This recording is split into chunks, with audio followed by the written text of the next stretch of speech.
We can't make an assumption that just because you're a postmenopausal woman, that hormones is the only cause of your bone loss. We want to know, is there something else contributing? It's just understanding where you're at, what's your current picture, and how do you make adjustments from there? If you want to live like you matter, ditch the pills, look great, and feel freaking amazing, you're in the right place. I'm Dr. Wendy Trudeau. And I'm Dr. Ed Levitan. Welcome to the Feel Freaking Amazing podcast, where we empower you to live a vibrant and healthy life by optimizing your structural, chemical, emotional, social, and spiritual lives. Hold on to your hats.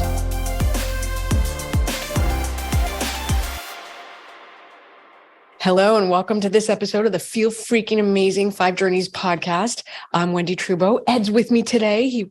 He's not always with me, so savor the moment, folks. And guess what? We have Kevin Ellis on our show today. He's one of my favorite people. He is better known as the Bone Coach. He's a Forbes-featured Integrative Health Coach, podcaster, YouTuber, and he's also the founder of bonecoach.com, which he founded after an osteoporosis diagnosis in his 30s, which, by the way, men don't get osteoporosis in their 30s, just for the listeners. Truthfully, they don't get osteoporosis very often. And that was really the impetus for understanding how challenging it is for the average human to get the ways towards stronger bones and prevention and resolution of osteoporosis. So I'm going to skip to the punchline and let you all know that he reversed his osteoporosis and has subsequently done it with thousands of people. So Kevin, welcome. What a pleasure to have you here. Thanks so much for having me here. This is going to be great. I'm looking forward to it. All right. So what is osteoporosis? Well, osteoporosis, it's something that not too many people know that much about, especially if you're a male or a younger male. But you're probably going to learn more about it if you're in your 50s, your 60s, your 70s, and you're a female. And osteoporosis literally means porous bone. And it's a condition that's characterized by either not enough bone formation, excessive bone loss, or it's a combination of both of those things. And in osteoporosis, both your bone density and your bone quality are reduced. And that increases your risk of fracture.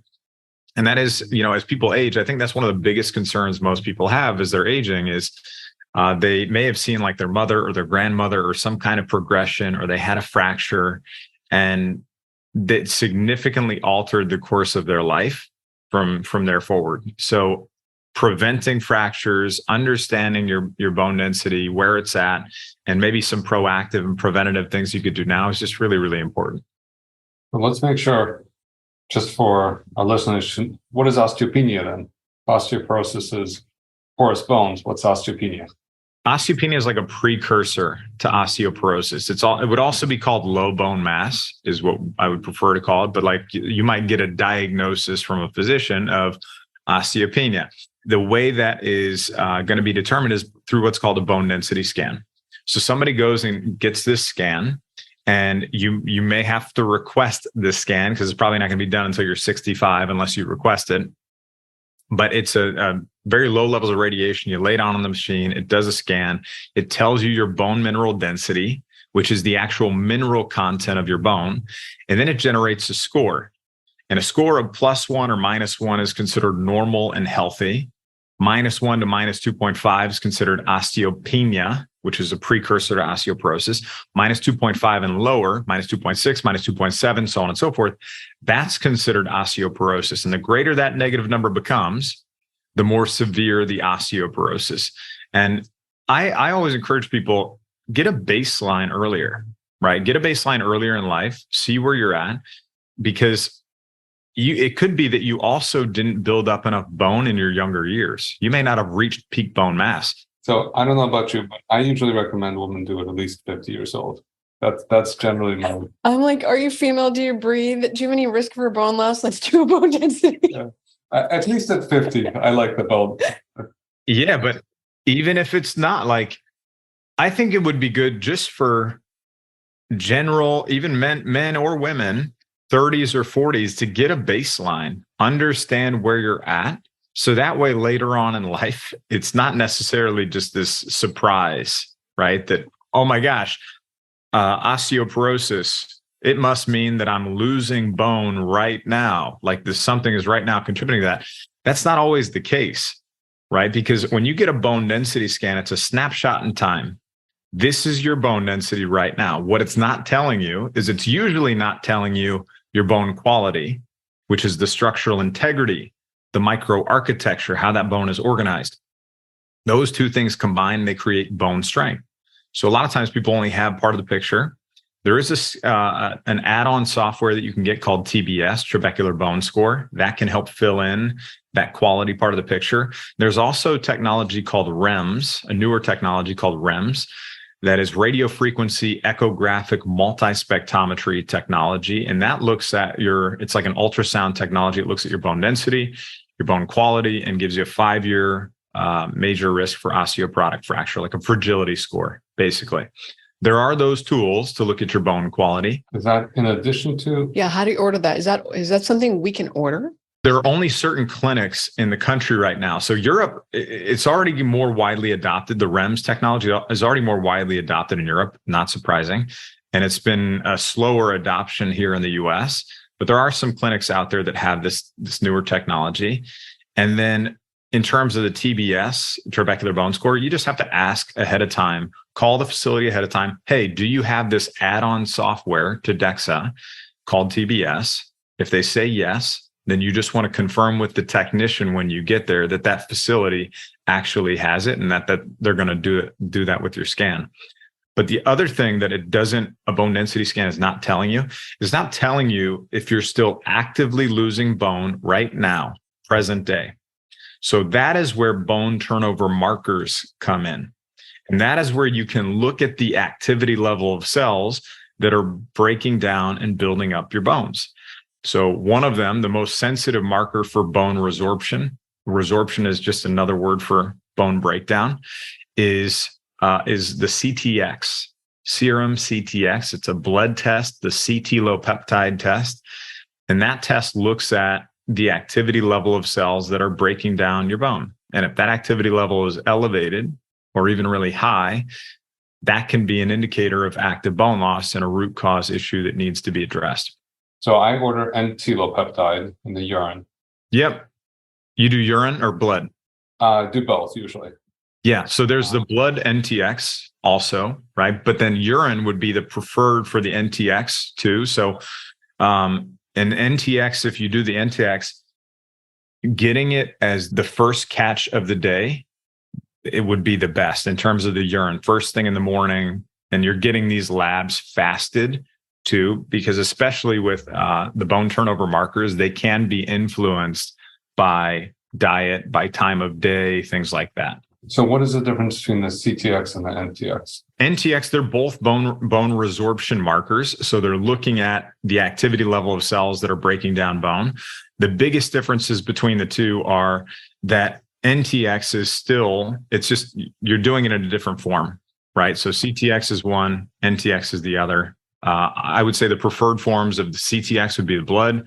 Preferred form for the NTX would be the urine. Then the other thing too is that looks at the bone resorption or breakdown side of the picture.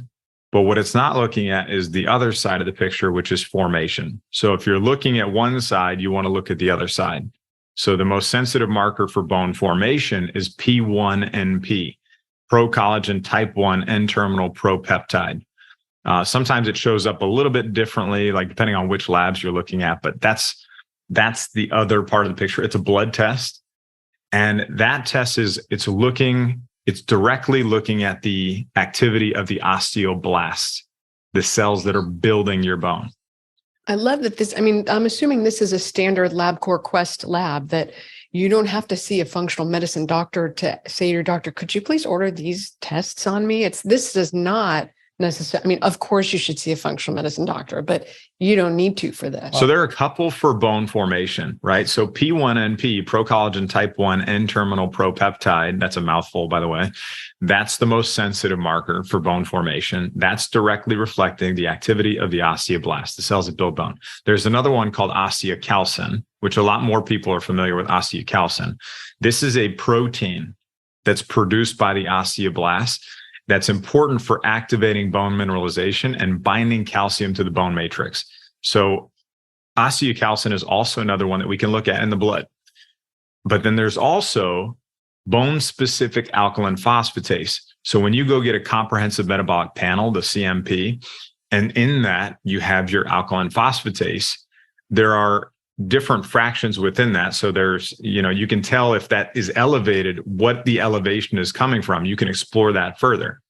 And there is bone-specific alkaline phosphatase, and that is detecting early signs of osteoblast activity. And this would be an important one to have if a person also has high or elevated serum calcium too, because you're looking at like bone cancer or something like that potentially. But that can be another indicator of what's going on in your bones. And then outside of just bone turnover markers, there's another one you could look at. You look at 24-hour urine calcium, right? And it's not a bone turnover marker test, and it's not looking at the activity level of those cells that are building up and breaking down bone, but it is looking at calcium. And the primary mineral constituent of your bones is calcium. So if you are losing a lot of calcium through your urine, that could also be an indicator of active bone loss. So there are lots of tests that you can do to look at what's going on inside your body. Those are some helpful ones. So just to be clear, for the primary ones, the entelopeptide, the C-peptide, the P1NP, are you using the standard levels or you have a much shorter range? Because a lot of times in functional medicine, we don't like the average. We like the optimal. Yeah, because the range is, especially, let's say even on CTX, right? The range is pretty wide. I don't know, from a couple hundred to like 1,100 or something is like the standard range. It's pretty significant. If somebody's up at like a 700, 800, 900, 1,100 CTX, and it's not an error on the test, there can be errors, right? And it's not an error on the test, that could be an indicator that there's something contributing to bone loss right then. But if it's on the lower end, and you've got like a 200 or 300 CTX or something like that, that's probably an indicator that there's not, or that there's lower bone turnover, not a lot of bone loss that's happening, or that you would have a stable result. But then you would also look at bone formation too, and what those numbers are telling you also.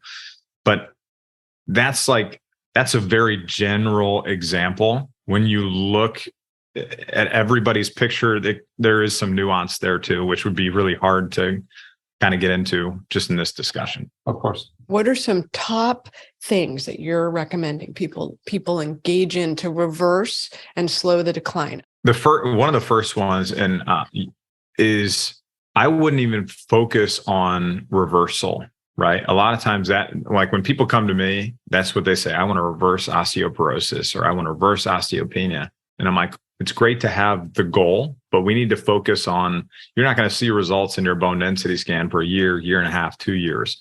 It's not a quick fix. There are no magic cures.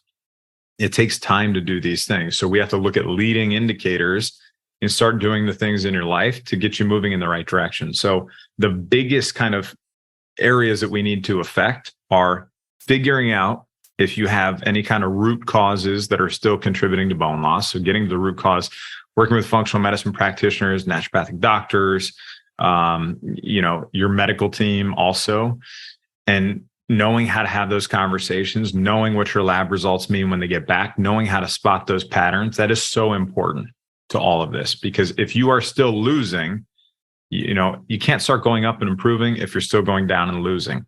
So addressing the root cause, that's a big part of this.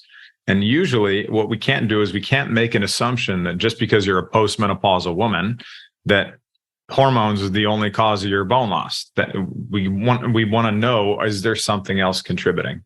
So, and then if you are not a postmenopausal woman and you're a 30, 40-year-old male or 34-year-old woman, or at any age range, really, it's just understanding where you're at, what's your current picture, and how do you make adjustments from there. That's kind of the first part. I want to put a plug in here, Kevin, for ensuring that you're working with a functional medicine doctor to do provoked testing for heavy metals, because they love the bones and they'll hang out in your bones and put you at risk for osteoporosis. So lead, mercury, particularly lead, really huge plug, provoked, not just a hair test or a baseline urine, but provoking it. Yeah, absolutely. And a lot of times when if somebody has already had that heavy metal exposure and it's stored in their bones, if they're a postmenopausal woman, right, and they're having that bone loss, a lot of times that with that bone those heavy metals can come back out into circulation too. So you have this auto intoxication that's taking place. I think we need to put a plug in that if you have osteoporosis, you want to, and it's in an earlier age, you want to get checked for celiac. And if you have celiac, you want to get checked for osteoporosis. It's a bidirectional street. I feel like we're scratching the surface here, but I've deliberately asked you fewer questions because it's such a big topic. So I think what we should pivot to, A, for the listeners, thanks for listening, and B, how can people find you? Because this is the start of the conversation at the end of it. So how do people find you and follow you? And we'll put everything in the show notes. For sure. Yeah. So you can always find me at bonecoach.com. We've got Stronger Bones coaching programs. I mean, we've got over 5,000 people have come through these programs. It's focused on helping you slow, stop, prevent bone loss, build bone strength, prevent fracture and injury, and just enjoy your later years. That's the whole focus of this. So those programs are all at bonecoach.com. And then you can find us on all the social channels, Instagram at bonecoachkevin, YouTube, Facebook, Pinterest. Those are all at Bone Coach. So you can find us there. And then if we could put my free Stronger Bones Masterclass in the show notes, maybe, and that's a great 3-step process for them to walk to. And I'll give them a free bone healthy recipes guide just for signing up. So if that's in the show notes, I would check that out too. We'll get that in there. All right, listeners. This was Kevin Ellis. Thank you for joining us, Kevin. Thank you for being here for this episode of the 5 Journeys Feel Freaking Amazing podcast. We're so psyched you were here. Everything will be in the show notes. You'll be able to find him. And thanks for being here today. Thanks for having me. It's great. Inspire and empower someone else by leaving a 5-star review, so they can transform their lives too.